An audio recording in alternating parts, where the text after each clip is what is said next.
ভারতের বিএসএফ এর হাতে দেখা গেল সাউন্ড গ্রেনেড এবং টিয়ার সেল। তো এটি নিয়ে বাংলাদেশের উপরে তো এরকম যে ফুটেজ দেখা যাচ্ছে, তো বাংলাদেশের আইন শৃঙ্খলা এক ছবিতেই যেন খুলে গেল প্যান্ডোরার বাক্স। বাংলাদেশ সীমান্তে উস্কানিমূলকভাবে প্রবেশ করে সাউন্ড গ্রেনেড ছুড়েছিল ভারতের সীমান্তরক্ষী বাহিনী বিএসএফ। ছোড়া হয়েছিল টিয়ার গ্যাস আন্তর্জাতিক সীমান্তে, যা রীতিমতো অপরাধের মতো ঘটনা। এবার সেই গ্রেনেড হাতে বিএসএফ সদস্যের ছবি ভাইরাল হয়েছে। ছবিতে স্পষ্টভাবে দেখা যাচ্ছে একজন বিএসএফ সদস্যের হাতে ধরা গ্রেনেড। শনিবার চাঁপাইনবাবগঞ্জের শিবগঞ্জ সীমান্তে বাংলাদেশিদের ওপর বিএসএফ এর হামলার বিভিন্ন ছবিতেও ছড়াচ্ছে আতঙ্ক। ছবিগুলো ভেসে বেড়াচ্ছে সামাজিক যোগাযোগ মাধ্যমে। তবে সবচেয়ে বেশি আলোচিত হয়েছে বিএসএফ এর হাতে সাউন্ড গ্রেনেডের ছবি, যা দেখে হতবাক বাংলাদেশিরা। এই ছবি এবং সেদিনের হামলায় উত্তেজনা, এমনকি কাঁটাতারের বেড়া তৈরি নিয়ে ছড়ানো উদ্বেগে এখন দুশ্চিন্তায় সীমান্ত পাড়ের মানুষ। বিএসএফ এর স্পর্ধা এতটাই বেড়েছে যে বাংলাদেশের মানুষের দিকে এখন সাউন্ড গ্রেনেড ছুটতেও দ্বিধা করছে না তারা। স্থানীয় ভারতীয়দের সাথে মিলে সীমান্তে অস্থিরতা তৈরির ষড়যন্ত্রে লিপ্ত বিএসএফ বারবার দুঃখ প্রকাশ করেও নতুন নতুন উত্তেজনা তৈরি করছে তারা। আর সেদিন থেকেই বিএসএফ এর হাতে সাউন্ড গ্রেনেডের ছবি ফেসবুকে ভেসে বেড়াচ্ছে। ভাইরাল ছবিতে দেখা গেছে কালীগঞ্জ সীমান্তের ওপারে ভারতের অংশে দাঁড়িয়ে 5 জন বিএসএফ সদস্য।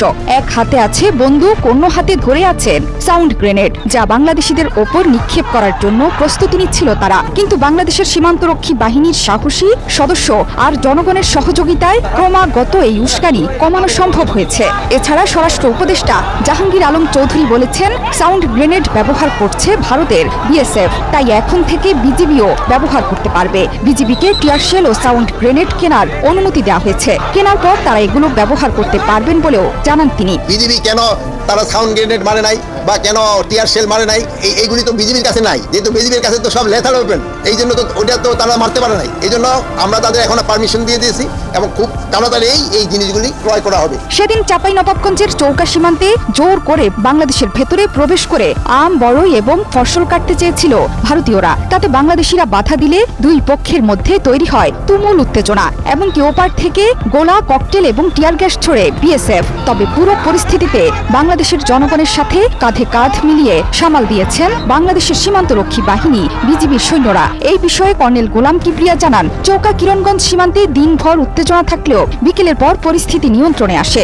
বর্তমানে কঠোর নজরদারি চলমান আছে 1200 গজ কাঁটাতারের বেড়াবিহীন সীমান্তে। বিজিবি আমরা দিনরাত প্রস্তুত আছি, আমরা ইনশাআল্লাহ যে কোনো পরিস্থিতি আমাদের বিজিবির কন্ট্রোলে আছে। মাঠে কাজ করা কৃষক বাদে অন্য কাউকেই সেদিকে যেতে দেওয়া হচ্ছে না। উৎসুক জনতা সেখানে ভিড় জমালেও তাদের সরিয়ে দেওয়া হয়েছে। পাশাপাশি ওপারের সীমান্ত থেকেও কাউকে এখন পর্যন্ত দেখা যায়নি। তবে যে কোনো পরিস্থিতি মোকাবেলায় প্রস্তুত আছে বিজিবি। জোহরা চৌধুরী, সেতু 71।